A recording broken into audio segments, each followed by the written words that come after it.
성도 여러분 안녕하세요. 정영진 목사입니다. 오늘은 로마서 특강 세 번째 시간인데요. 오늘 주제는 그리스도인의 자유, 그리스도인의 자유에 대한 주제를 가지고 좀 나누려고 합니다. 여러분 다들 평안하게 계시죠? 제가 원래 이제 한국을 가야 하는데 조금 지체가 되고 있습니다. 한국에 이제 아마 다음 주, 그 다음 주 정도 되지 않을까 싶거든요. 근데 어찌됐건 여러분 계속 기도 많이 해 주시고요. 우리가 오늘은 좀 중요한 주제예요. 그리고 좀 어려운 주제예요. 그리스도인의 자유. 로마서는 성도의 자유에 대한 얘기를 합니다. 특별히 이제 우리가 5장, 6장, 7장, 8장, 9장 이제 우리 큐티 8월달 큐티 본문 내용이 이제 그렇게 넘어가는데요. 음, 말씀을 묵상하다 보면 이제 특히 8장에 가면 그리스도인의 자유에 대한 말씀이 나오거든요. 물론 3장에도 같이 나옵니다. 여러분들이 지나쳤을지 모르지만 로마서는 기독교인의 자유, 그리스도인의 자유에 대해서 이 설명을 하고 또 바울이 풀어나가거든요. 근데 이게 쉬운 주제는 아니에요. 또 뭐 그렇게 어렵다고 생각이 들지도 않아요. 그런데 굉장히 중요해요. 그래서 이 주제를 가지고 그리스도인의 그 자유라는 주제로 오늘 살펴보려고 합니다. 여러분 그 화면 그림이 어떻습니까? 도시의 그림인데 참 예쁘죠, 그죠? 도시가 저도 어딘지 모르겠어요. 말레이시아 아닌가 싶은데요. 굉장히 그 도시가 아주 아름답지 않습니까? 뭔가 자유가 느껴지시나요? 도시에 살고, 그러니까 인간이 지어놓은 이 도시에 살지만 이 안에서의 그 성도의 그 자유, 그러니까 그런 자유를 표현해보고 싶었는데 그런 느낌이 드는지 잘 모르겠습니다. 우리가 하나님의 사람들이지만 이 땅에 이 문명이 꽃피는 세계 속에서 우리가 자유를 가지고 살아가야 되거든요. 그런 걸 좀 표현하고 싶었는데 이 사진이 잘 표현되었는지 모르겠습니다. 어찌됐건 여러분 오늘 우리 그리스도인의 자유에 대한 주제로 또 한 30분 정도를 한번 진행해 보려고 합니다. 자, 그러면 우리 다음 주제로 한번 넘어가 보겠습니다. 자, 이런 질문으로 시작합니다. 성도에게 자유란 있는가? 성도에게 과연 자유란 있는가라는 주제예요. 자, 그 여러분, 성도에게 자유가 있습니까? 기독교인들에게 자유가 있나요? 우리가 그런 질문을 던지면 흔히 이런 어떤 그 바깥으로부터 세상 사람들로부터 이런 얘기를 들어요. 세상 사람들이 기독교인들을 향해서 뭐라고 하냐면 이럽니다. 교회 다니는 사람을 보면 왠지 모르게 답답하게 보인다는 거예요. 여러분, 교회 다니는 사람들 너무 답답하다. 예수 믿는 사람들 보면 뭔가 꽉 막혀 있다. 답답해 보인다라고 얘기를 하죠. 그죠? 이런 얘기 흔히 들어요. 그렇지 않습니까? 그리고 여러분들 중에 모태신앙이 아니라 중간에 예수를 믿은 사람들 한번 생각해 보세요. 예수 믿기 전에, 교회 다니기 전에, 교회 다니는 사람들을 보면서 어떤 마음이 드셨습니까? 어떤 생각이 드셨습니까? 교회 다니는 사람을 보면 왠지 너무 깝깝해, 답답해 이런 생각이 들지 않았습니까? 그리고 두 번째로는 이제 예수 믿는 사람은 융통성이 없어 보인다라는 거예요. 융통성. 아, 우리 이런 얘기 흔히 듣잖아요. 그죠? 예수 믿는 사람은 뭔가 꽉 막혀 있어. 융통성이 없어. 사람들이 왜 저럴까? 이런 얘기들을 흔히 듣게 되죠. 그리고 이제 이런 얘기를 또 우리 이런 생각을 해볼 수 있죠. 하나님의 뜻을 위해서 내 뜻을 완전히 버려야 하는데 여러분 하나님의 뜻을 위해서 내 뜻을 버려야 한다. 우리가 교회를 예수를 안 믿다가 교회를 다니려고 생각하면, 예수를 믿으려고 하면은 사람들이 뭘 두려워할까요? 교회를 다니면 왠지 모르게 내 뜻을 완전히 다 버려버려야 할 것 같은 생각이 드는 거예요. 내 생각, 내 뜻을 다 버려버리면, 야, 무슨 재미로 살지? 막 그런 생각이 드는 거예요. 예수를 믿기 전에 그런 생각들도 들죠. 그렇죠? 하나님의 뜻을 위해서 교회를 다니면은 내 뜻을 완전히 버리니까 무슨 낙으로 살지? 낙이 없는 거 아니야? 이렇게 생각하는 거예요. 자, 여러분, 이런 기본적인 여러분 이 전제들을 생각해 보면 과연 성도에게 여러분 자유가 있을까요? 여러분 성도에게 자유가 있습니까? 기독교인들에게 자유가 있을까요? 예수 믿으면 뭔가 자유가 말살되고 예수 믿으면 자유가 없는 것 같아요. 자, 이러한 생각들을 가지고 우리가 다음 스크린을 한번 보면요. 그렇다면 로마서에서 말하는 자유란 무엇이냐라는 거예요. 로마서에서 계속 자유를 얘기하는데 예수를 믿으면 또 하나님의 사람이란 그 자유라는 걸 가지고 있는데 과연 그 자유가 무엇일까? 로마서에서 말하는 자유란 자, 우리가 먼저 로마서에서 말하는 자유를 알려면요. 두 가지를 알아야 되는데 먼저 로마서에서는 구원이라고 하는 걸요. 속량, 구원을 뭘로 설명하냐면 구원을 속량이라는 유비를 통해서 설명을 합니다. 속량. 그 비유를 들어요. 구원이 뭐냐? 바울은 구원이라고 하는 건 너희들이 하나님께서 속량했다라고 얘기합니다. 예수 그리스도를 통해서 너희를 속량했다. 이 비유를 들어요. 그래서 이 속량이라는 개념이 이 개념을 이해할 때 이 자유를 기독교가 말하는 자유를 이해할 수가 있어요. 자, 두 번째는 뭐냐면요. 두 번째는 구원을 또 뭘로 비유를 하냐면요. 이 입양이라는 것. 여러분, 이 구원을 입양이라고 하는 것을 가지고 설명을 합니다. 너희가 구원받았다라고 하는 것은 하나님이 너희를 입양했다라는 거예요. 그걸 통해서 설명합니다. 그래서 이 속량이라는 것과 입양이라는 것, 즉 속량은 로마서 3장 24절에 처음 등장하죠. 그리고 입양이라는 표현은 로마서 8장 15절 16절에 등장을 합니다. 여러분 우리가 이제 8장을 여러분들이 이제 곧 큐티를 하게 되는데 그때 한번 좀 자세히 보십시오. 입양이라는 표현을 써서 너희들이 하나님으로부터 즉 세상으로부터 구원받았다고 얘기를 하거든요. 그래서 이 속량과 입양이라는 개념을 우리가 오늘 조금 이해를 하게 되면 속 이야기를 우리가 파악하게 되면은 로마서에서 말하는 자유를 이해하게 된다라는 것입니다. 그래서 여러분들께서 이 지점을 좀 명심하면 좋겠어요. 속량과 입양. 자, 그렇다면 속량이란 뭐냐라는 거예요. 여러분 속량이 뭘까요? 여러분 속량이 무엇입니까?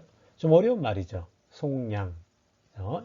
요즘 사람들은 속량이라는 표현이 익숙하지 않아요. 왜 그러냐면 이 속량이라고 하는 건 옛날 노예제도 때 사용되었던 표현이거든요. 근데 지금 노예 시대는 아니잖아요.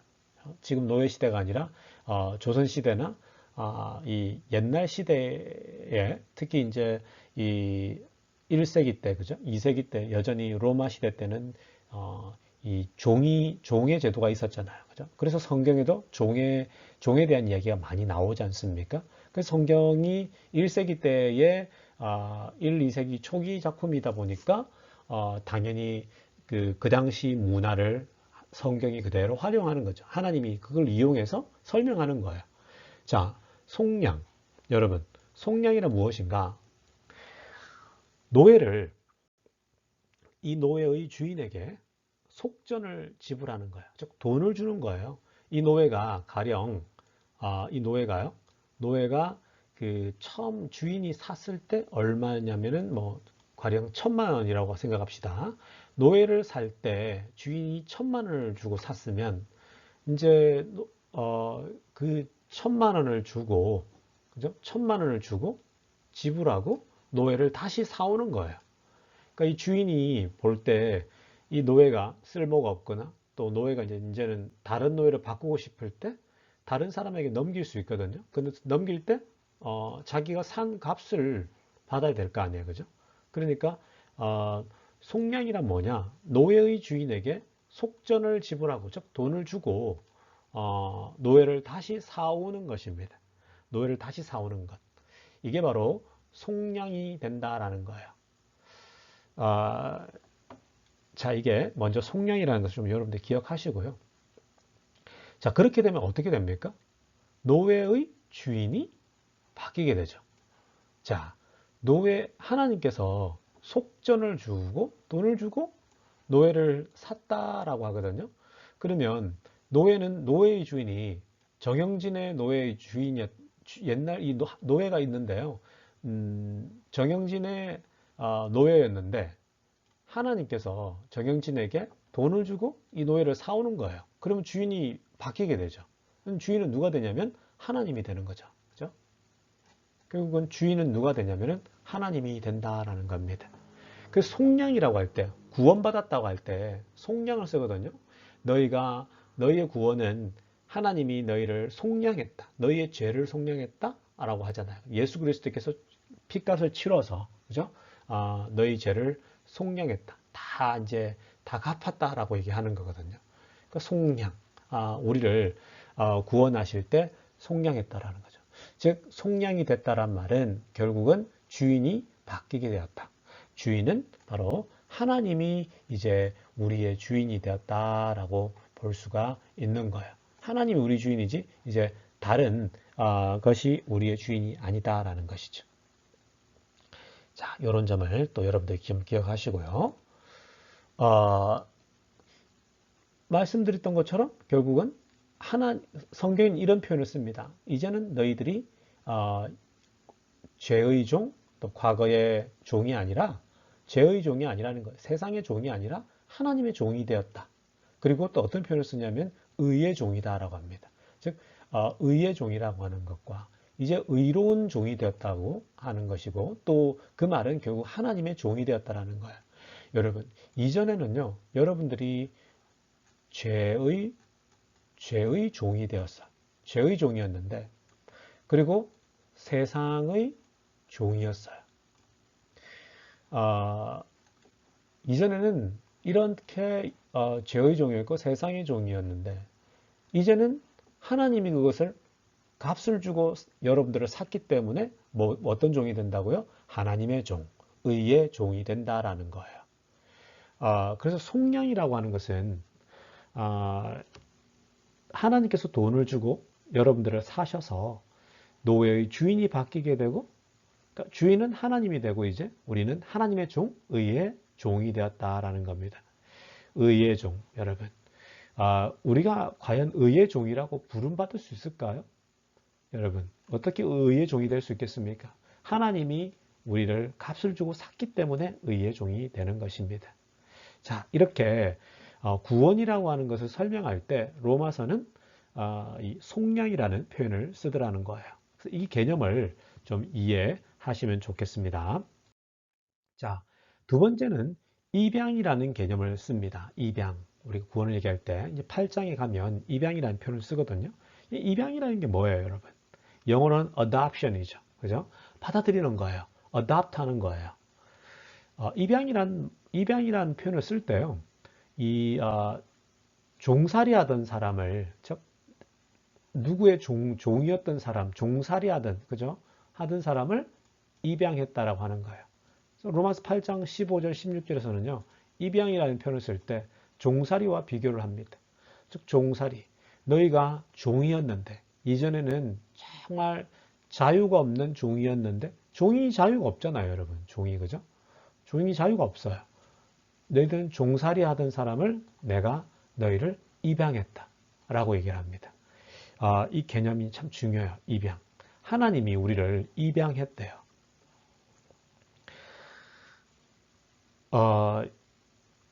입양을 했으니까 이제 종이 아니라 뭐야? 하나님의 자녀가 되는 거예요.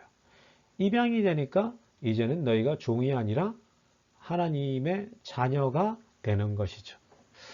어, 이게 참 여러분 이제는 너희가 종이 아니라고 합니다. 세상에 있는 사람들을 이제 종이라고 하는데 하나님의 이제는 자녀가 되는 거예요. 자, 여러분 종과 자 이제 입양됐으니까 하나님의 자녀가 됐는데요. 그러면 종과 자녀를 구분짓는 것은 뭘까요?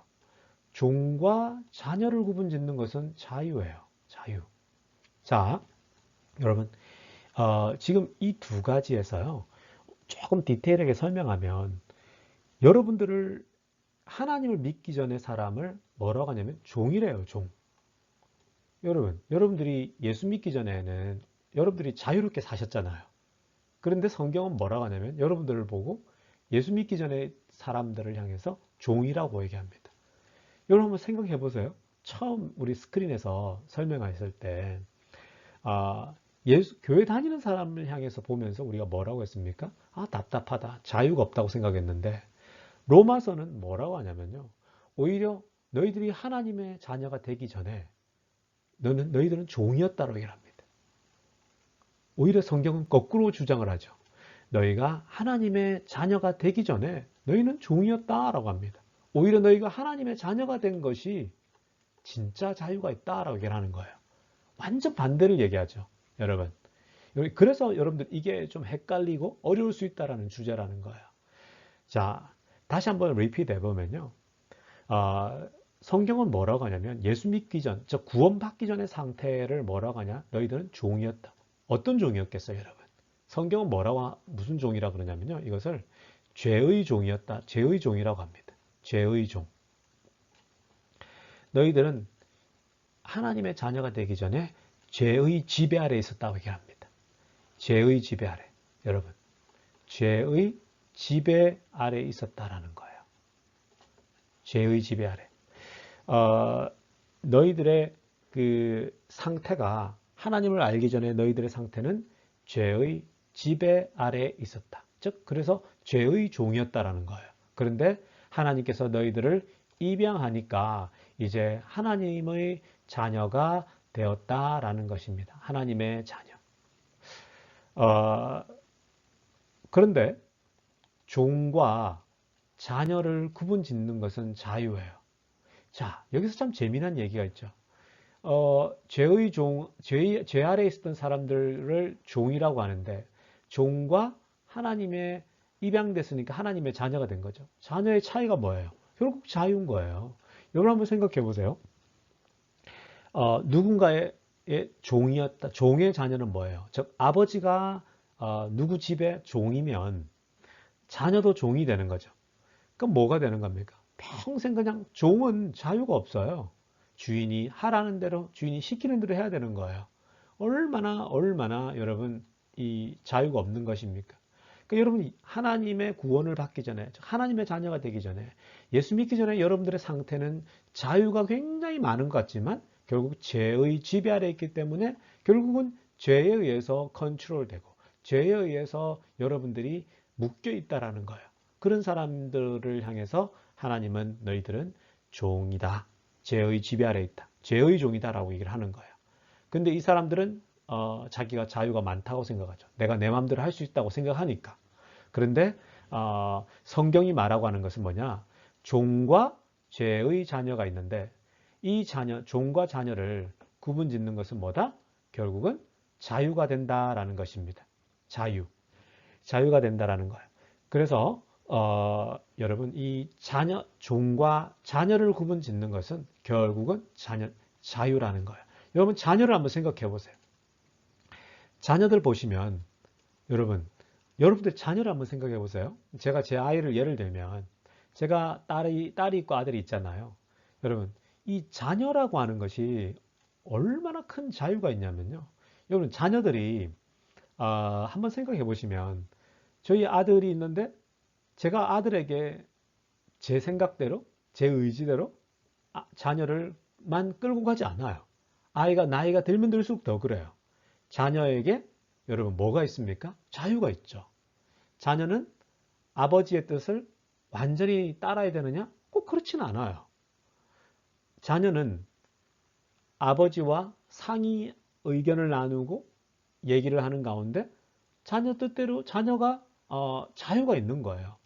그러니까 저희 민혁이가 나이가 아직 어리고 아직 뭐 이제 10살 그죠? 이제 아직 이제 6학년밖에 안 되니 7학년밖에 안 되니까 사실은 제가 아이에게 네가 이랬으면 좋겠다 저랬으면 좋겠다 방향을 잡아주죠. 방향을 당연히 잡아주죠. 그러나 그렇다고 해서 이 아이에게 자유가 없냐? 아니죠. 아이도 가끔씩 자기 생각을 얘기를 해요. 아빠, 나 게임 좀 하고 싶어. 라고 얘기하거든요. 그러면 어때요? 제가 게임을 하게 하잖아요. 그죠? 그렇다고 해서 어떻습니까? 이 아이가 게임을 자기가 컨트롤할 수 없으니까 아빠가 어느 시간을 주고 자, 이제 그만해. 라고 얘기할 수 있죠. 그리고 또 아이에게 게임뿐만 아니라 공부하는 것도 그렇죠. 공부하는데 얘가 너무 많이 공부를 하고 있다고 생각해 보세요. 그러다가 얘가 아빠 나 너무 이 방학 때 공부만 하는 거 아니야? 라고 얘기할 수 있죠. 그러면 제가 판단하기에 얘가 정말 너무 방학인데도 너무 자유가 없구나 생각 들면 어떻겠어요? 그래 알았어. 너에게 4시간 정도 프리타임 줄게. 너에게 6시간 정도 프리타임 줄게. 그럼 이 아이는 4시간에서 6시간을 뭐예요? 자기 나름대로 쓰겠죠. 그죠? 그걸 게임할 때 쓸 수도 있고 또 자기 나름대로 책 읽을 때 쓸 수 있고 또 운동하는 데 쓸 수 있고 자기 나름대로 자유가 있는 거죠. 그러니까 여러분 결국은 종과 자녀의 그 차이는 뭡니까? 종은 절대 자유가 없어요. 자기 마음대로 할 수 있는 시간이 없어요. 그러나 자녀는 자신의 뜻을 가지고 자유가 있는 거죠. 여러분. 이 차이를 아시겠습니까? 그러니까 이 자녀의 개념, 즉 하나님이 입양했다라고 하는 건요. 어마어마한 거예요. 즉 입양이 됐다는 말은 뭐냐면 우리가 종이 아니라 하나님의 자녀가 됐단 말이거든요. 그리고 자녀라는 개념은 여러분들 가정에서 여러분들 아이를 생각하면 되는 거예요. 그죠? 그래서 저도 제 아이가 어리지만 그럼에도 불구하고 아이와 대화를 나누고 때로는 아이의 뜻을 따라주기도 하죠. 그죠? 뭔가를 할 때 아이의 뜻을 따라줍니다. 뭐 숙제를 해 나갈 때나 또 자신의 미래를 결정할 때에도 아이와 충분히 상의를 하죠. 그 아이에게 뭐예요? 이 자녀라고 하는 것과 종의 차이는 결국은 자유가 있다는 거예요. 그게 무슨 말입니까? 입양이 되었다라는 것은 즉 하나님의 자녀가 되었다는 건데 하나님의 자녀가 된다라고 하는 것은 자유가 없는 게 아니에요. 무슨 말입니까? 결국은 오히려 진짜 자유가 있다라는 거예요. 진짜 자유가 있다라는 거예요. 세상 사람들이 볼 때 제가 첫 번째 우리 페이지에서 살펴봤지만 세상 사람들이 볼 때 하나님의 자녀가 되면 자유가 없어지고 교회 다니면 뭔가 재미없어지고 교회 다니면 꽉 막혀 있고 이럴 것 같은데 그런데 오히려 성경은 로마서는 뭐라고 하냐면 오히려 예수를 믿지 않는 너희가 종이다라고 얘기를 하는 거예요. 예수를 모르는 너희가 종이다라고 얘기를 하는 거예요. 그래서 로마서의 이 자유의 개념이 헷갈리는 거예요. 어려울 수 있다라는 거예요. 그런데 여러분 로마서는 세상 사람들이 생각하는 것과 완전 반대죠. 세상 사람들은 내가 예수 안 믿을 때가 훨씬 자유롭다고 생각해요. 내가 내 마음대로 하고 내가 내 마음대로 죄를 짓고 내가 내 마음대로 할 수 있으니까 그게 자유라고 생각하는데 로마서는 반대로 얘기하는 거예요. 너희들이 마음대로 할 수 있는 것 같지만 그건 너희들은 죄의 지배 아래에 있다는 거예요. 즉 죄의 종이다라는 거예요. 좀 더 나간다면 뭐라고 할 수 있겠어요? 마귀의 종이가 되는 거예요. 여러분들은 마귀의 지배 아래 살아가고 있는 거예요. 그러니까 늘 죄를 짓고 살아가니까. 그래서 그런 예수를 믿지 않고 하나님을 모르는 상태를 죄의 종이다. 종이라고 하는 거죠. 그런데 하나님께서 그런 죄의 종에 있는 사람들을 입양하는 거죠. 하나님의 자녀로 입양한 거예요. 즉 하나님의 자녀가 된다는 건 여러분들이 가정에서 여러분들의 아이를 생각하면 돼요. 여러분들이 여러분들의 아이를 막 윽박지르냐고요? 아니잖아요. 여러분들의 아이를 여러분들 마음대로 조종합니까? 그렇지 않잖아요. 아이의 뜻을 듣고 어릴 때에는 부모님의 뜻이 많이 들어가지만 나이가 들어가면 들어갈수록 어떻습니까? 아이의 뜻이 관철이 되고 아이가 자유가 점점 더 많아지게 되는 것이죠. 그게 바로 하나님의 자녀의 특권이에요. 종과 자녀를 구분짓는 것은 자유다라는 것입니다. 여러분 입양의 개념을 이해하셨죠? 하나님의 입양이 되면 하나님의 자녀가 되는 거고 하나님의 자녀가 된다라고 하는 것은 자유가 없는 게 아니라 자유가 그 안에 있다라는 거예요. 자, 무슨 말인지 아시겠죠, 여러분? 자, 그리고 하나님의 자녀가 된다라고 하는 것은 로마서 8장에서 뭐라고 하냐면요. 입양이 됐죠? 하나님의 자녀가 되는 것은 결국은 뭐예요? 하나님 나라의 상속자가 된다라는 거예요. 여러분, 이거 어마어마한 거죠. 어마어마한 거예요. 하나님 나라의 상속자가 되는 거예요. 여러분, 예수 믿으면 답답할 것 같고, 하나님 교회 다니면 뭔가가 깝깝해 보이는 것 같지만 그렇지 않은 거예요. 하나님의 자녀가 된다라고 하는 것은 어마어마한 일이 일어나는 거예요. 하나님 나라의 상속자가 돼요. 여러분, 지금 이 땅에 하나님의 나라가 펼쳐지잖아요. 이 세상에 하나님의 나라가 펼쳐지고 있는데 그 하나님 나라의 상속자가 된다는 거예요. 여러분들이 입양 하나님의 사람이 되기 시작하면요. 여러분들이 이 땅에 하나님 나라가 이루어지는데 여러분들이 그 나라의 상속자가 되는 거죠. 그 나라를 여러분들이 이루어가는 것이다라는 거예요. 여러분, 어마어마한 일이 일어나고 있는 것이죠. 또 하나, 로마서 5장에서는 뭐라고 하냐면요. 여러분들이 이제 큐티 시작하면 로마서 5장부터 큐티하게 될 텐데 그리스도와 함께 다스릴 자가라고 얘기를 합니다. 그리스도와 함께 다스릴 자다. 이 땅을 다스려야 되거든요. 여러분, 이 땅을 지금 우리가 살아가는 이 땅을 하나님의 나라로 바꿔가지 않습니까? 그러니까 결국 그리스도와 함께 다스려야 되는데 여러분들이 즉 하나님을 믿는 사람들이 그리스도와 함께 이 땅을 다스리게 된다라는 거예요. 이 땅을 통치하게 된다라는 거예요. 그리스도와 함께. 여러분, 얼마나 어마어마한 일입니까? 여러분, 이 세상을 정치인들이 다스릴 것 같고 이 세상을 여러분 경제인들이 다스릴 것 같지만 그렇지 않아요. 그리스도와 함께 다스릴 자가 되는 거예요. 그리스도와 함께. 여러분, 이렇게 하나님의 자녀가 된다라고 하는 것은 어마어마해요. 상속자가 되고 하나님 나라의 상속자가 되고 다스릴 자가 된다라는 거예요. 그리스도와 함께. 대단한 것이죠, 여러분. 그래서 이 입양이라고 하는 것은 어마어마한 거예요, 여러분. 자, 이제 그렇다면 이런 질문이 생깁니다. 하나님의 자녀가 되고 나서 내 뜻은 무엇이냐라는 거예요. 하나님의 자녀가 되고 나면 내 뜻은 사라지는가? 이 질문이 굉장히 중요하죠. 우리가 입양되었어요? 하나님의 자녀가 되었어요? 그러면 내 안에 있는 내 생각과 내 뜻이 있잖아요. 여러분들 예수 믿고 나서 여러분들 생각이 있죠. 여러분들 뜻이 있죠. 그걸 다 죽여야 됩니까? 그걸 다 없애야 됩니까? 여러분들의 생각 다 의미가 없는 것입니까? 여러분들이 하는 예수 믿고 나서 드는 여러분들의 생각은 다 잡다한 것입니까? 다 어떤 좀 심하게 표현하면 쓰레기가 되는 것입니까? 그렇지 않죠, 여러분. 자, 거기서 시작되는 거예요, 여러분. 새로운 어떤 영적인 고민, 로마서가 풀어나가는 내용들이 뭐냐면 하나님의 자녀가 되고 나서 그럼 내 뜻은 뭐냐라는 질문이 드는데 여러분, 이런 얘기를 할 수 있죠. 내 뜻을 버리고 하나님의 뜻만 따르는 것이 신앙인가? 이런 질문이 들어요. 이게 굉장히 중요한 질문인데요. 교회 다니는 사람들 중에 이런 사람들이 있어요. 내 뜻은 다 갖다 버리고 하나님의 뜻만 따르는 것이 신앙이다. 이게 굉장히 그럴듯한 것 같은데 로마서는 꼭 그렇게 얘기하지 않아요, 여러분. 자, 여러분 잘 보십시오. 여러분, 자유가 없는데요. 자유가 없는 가운데 주어지는 하나님의 뜻은 뭐냐면 그게 곧 율법이 되는 거예요. 여러분, 이 로마서 이제 5장, 6장, 7장, 8장을 살펴보다 보면요. 율법 얘기를 하거든요. 율법. 자유가 없는 가운데 주어지는 하나님의 뜻은 율법이에요. 여러분 보십시오. 교회를 다녔어요? 교회를 다녔는데 어떤 교회를 다니다 보면 또 특히 이단, 신천지 같은 이단을 다니다 보면 그 이단이 시키는 대로만 해야 돼요. 이단이 이렇게 하라 저렇게 하라만 하는 대로만 따라야 돼요. 내 뜻은 아무것도 없어요. 나에게 자유는 없어요. 자유는 없고 하나님의 뜻만 계속 따르라고 얘기를 하는 거예요.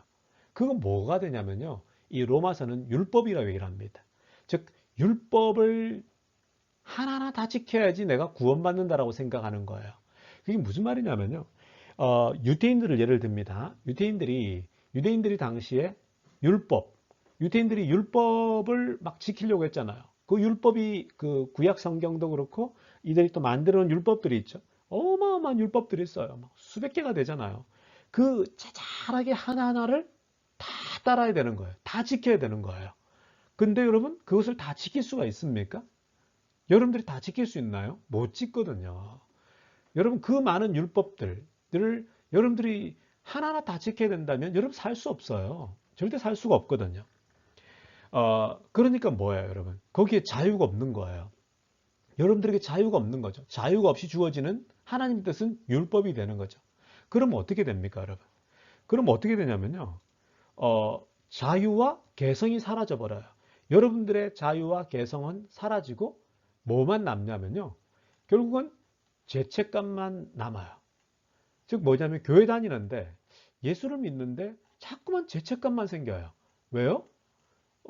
교회를 다니고 내가 예수를 믿는데 내가 내 삶을 바라보니까 제대로 못 살고 있는 거예요. 말씀, 율법, 여러분 십계명이 있는데 여러분들 십계명을 뭐 100%다 지킬 수 있습니까? 못 지키거든요. 그러니까 뭐가 생겨요? 아, 나 또 못 지켰네? 나 또 못 살았네? 죄책감이 드는 거죠. 죄책감이 점점 더 심해져요. 즉 예수를 믿다 보니까 교회 다니다 보니까 자꾸만 죄책감이 점점 더 심해지는 거예요. 그러면서 어떻게 됩니까? 내 속으로는 하나도 못 지키는데 이유를 배반의 삶을 살게 되죠. 즉 외적으로는 거룩한 종교인 같아요. 외적으로만 거룩한 종교인으로 살아가는데 안으로는 썩어지는 거죠. 안으로는 막 죄책감이 너무너무 심해지는 거죠. 여러분. 그리고 교회를 다니면서도 자유는 없고 개성도 사라지고 온갖 죄책감이 심해지고 이게 쌓이고 쌓이잖아요. 나중에 어떻게 되냐면요. 빵 터져서 교회를 떠나게 되죠. 교회를 떠나게 돼요. 외적으로 막 겉으로는 막 거룩한 척 하는데 실제로는 속으로는 다 썩어지는 거죠. 여러분 이게 바로 율법의 시녀가 되는 거예요. 율법의 자녀가 되는 거죠. 즉 여러분 이 질문이 중요한 거예요. 하나님의 자녀가 되고 나서 그럼 내 뜻은 뭐가 되냐? 나에게 드는 생각은 뭐가 되냐? 이런 질문이 중요한 거죠. 여러분 그래서 이 질문을 가지고 한번 이제 이런 질문이 이제 이렇게 이제 되는 겁니다. 참된 자유란 뭐냐? 이런 질문이 되는 거죠. 하나님을 믿고 하나님께 입양되고 예수를 믿고 교회를 다니는데 그렇다면 참된 자유란 뭐냐라는 질문이 드는 거죠. 참된 자유란 뭐냐면요, 여러분. 하나님 안에서 내 뜻을 바로 세우는 거예요. 하나님 안에서 여러분들의 뜻을 온전히 세워가는 것이 참된 자유예요. 여러분들 교회를 다니죠? 예수를 믿죠? 하나님 안에서 내 뜻을 바로 세워나가는 거죠. 이런 점에서 여러분들 말씀 묵상, 지금 하고 있는 큐티 말씀 묵상이 굉장히 중요해요. 어떻게 여러분들의 뜻을 세워나갑니까? 내 뜻을 바로 세우는 거예요. 여러분 뜻을 버리라는 게 아니고요. 여러분들이 드는 생각, 내 뜻을 완전히 다 쓰레기처럼 다 버리고, 야, 그건 잘못된 거야. 이렇게 접근하는 게 아니고요. 참된 그리스도의 자유란 뭐냐면요. 내가 말씀을 읽어 나가고 묵상해 나가는데 내 생각, 내 뜻을 바로 세워 나간다라는 거예요. 여러분. 그게 진정한 자유고요. 그리고 또 하나는 뭐냐면 옛사람이 있잖아요, 여러분. 옛사람. 그 성경 로마서에서 얘기합니다. 옛사람이 이제 새사람이 된다라고 얘기합니다. 옛사람을 옛날에 여러분 어떻습니까? 구원받기 전에 예수 믿기 전에 여러분들이 옛사람 있잖아요. 가령 막 욕설을 막 잘하는 사람이 있어요. 그죠? 근데 예수를 믿고 나서 이제 새사람이 되어 가는데 욕설이 점점 사라지죠. 그죠? 욕설이 점점 사라져요. 그리고 이전에 하던 막 악한 습관들 막 그잖아요. 그죠? 막 뭐 예를 들면 뭐 말술을 먹는 사람이 이제 더 이상 술이 먹기 싫어지죠.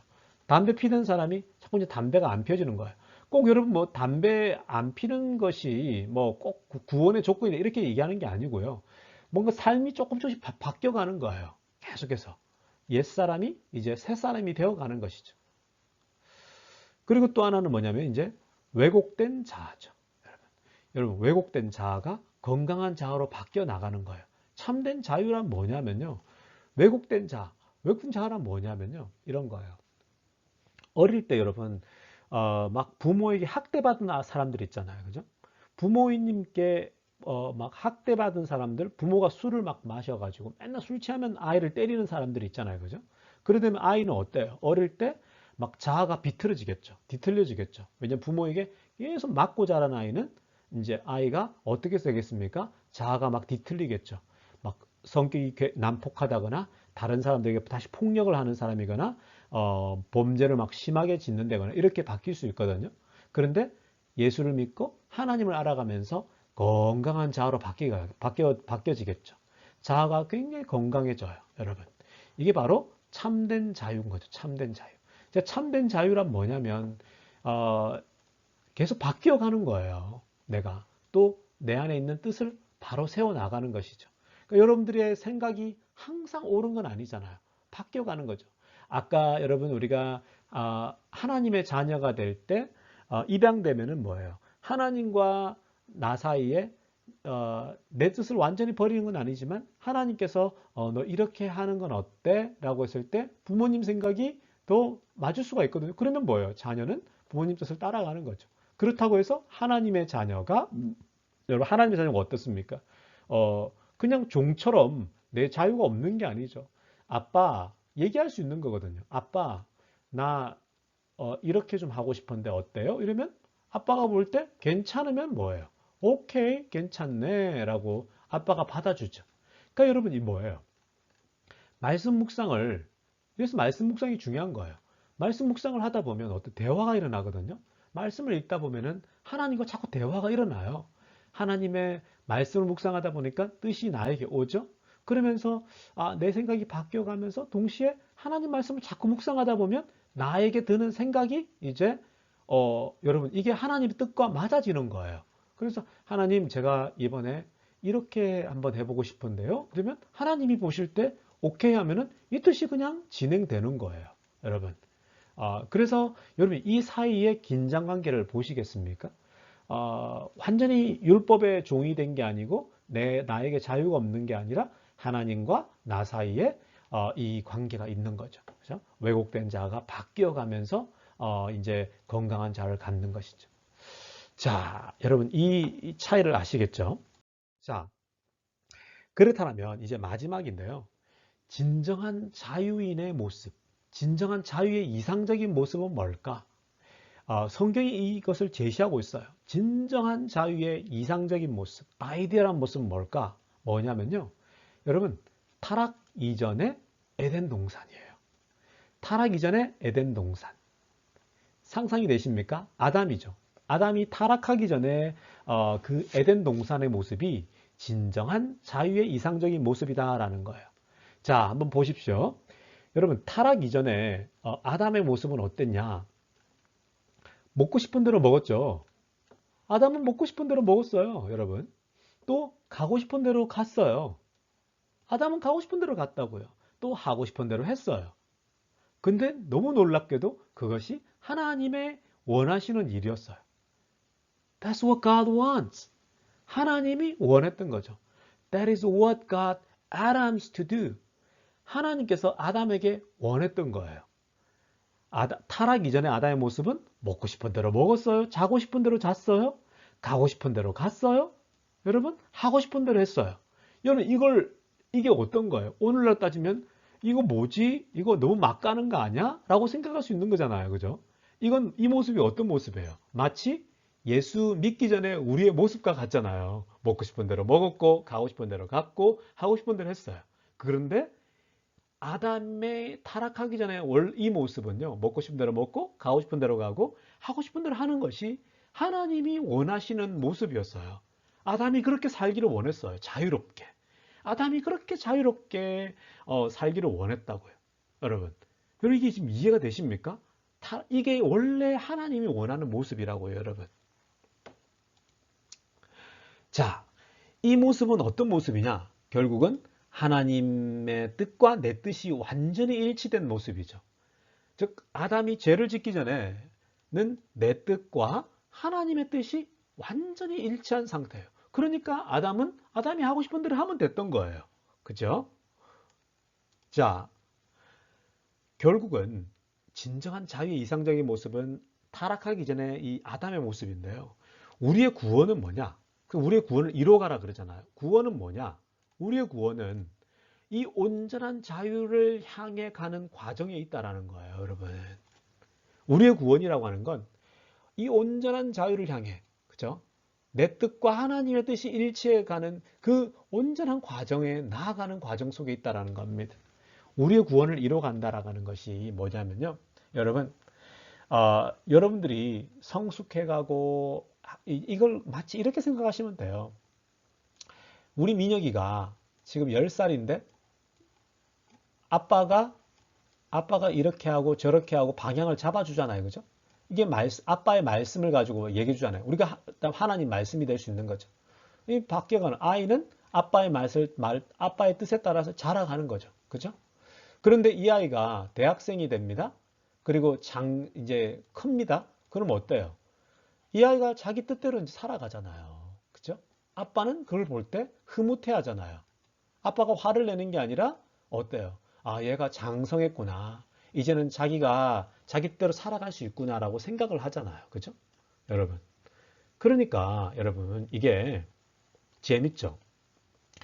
우리의 구원이라고 하는 것은 우리가 믿음 생활을 하면 할수록, 즉, 특히 이 큐티나 말씀 묵상이 그렇게 중요한 거예요. 말씀을 자꾸만 묵상하다 보면요.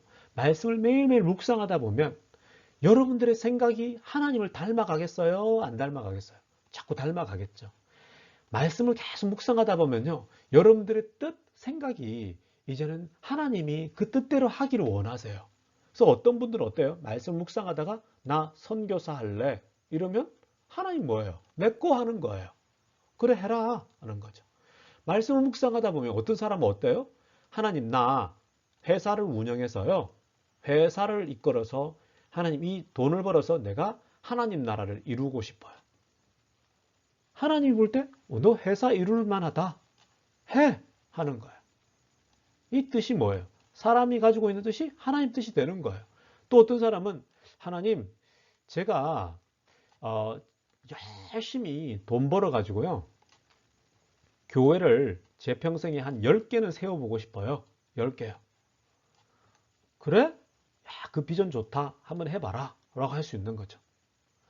하나님 제가 저는 이 땅에 살면서 돈을 열심히 벌어 가지고요. 고아들을 10명을 먹이겠습니다. 고아들을 아니면 학교를 못 가는 아이들의 10명을 제가 장학금을 대어서 이 아이들을 학교 다니게 하고 교회로 인도하겠습니다. 라고 생각할 수 있겠죠. 여러분 너무나 많죠. 봐봐요. 요즘에 저도 나중에는 이런 일도 하고 싶은데 밥을 못 먹는 아이들이 있을 거 아니에요. 그죠? 밥을 못 먹는 아이들이 있어요. 밥차를 준비를 해요. 그래서 평생 밥을 못 먹는 아이들에게 점심을 제공하겠다. 아니면 평생 밥을 못 먹는 아이에게 밥을 제공해 주겠다. 이런 비전을 가질 수 있는 거잖아요. 그죠?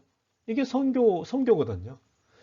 그렇게 됐을 때 이게 내 뜻이에요. 내 생각이에요. 그러면 하나님이 오케이 해봐. 할 수 있는 거죠. 이렇게 나의 뜻과 하나님 뜻이 일치해 가는 거죠. 그리고 하나님은 뭐예요? 이제 우리를 통해서 하나님이 우리를 통해서 이 땅을 다스린다 그랬잖아요. 이 땅을 통치한다 그랬잖아요. 하나님이 우리의 생각, 우리의 뜻을 통해서 이 땅을 다스려 가는 거예요. 여러분 놀랍지 않습니까? 어마어마하지 않습니까, 여러분? 이것이 바로 진정한 자유의 이상적인 모습이에요. 진정한 자유인의 모습이 되는 거예요. 하나님의 뜻이 곧 우리의 뜻을 통해서 이루어지는 거예요. 하나님은 우리의 뜻을 통해서 이 땅에 하나님의 나라가 이루어진다라는 거예요. 여러분 이게 어마어마하지 않습니까? 강의를 이쯤 하려고 합니다. 강의를 마칠 텐데요. 여러분 이 강의를 좀 들으시면서요. 그리스도의 진정한 자유가 뭔가 그죠? 이것을 한번 리뷰하시면서 오늘 강의 내용을 좀 리뷰하시면서 이게 진정한 하나님의 사람의 이 자유구나. 진정한 자유구나를 알게 될 것입니다. 강의 여기까지 하도록 하겠습니다. 여러분 수고하셨습니다. 마치겠습니다.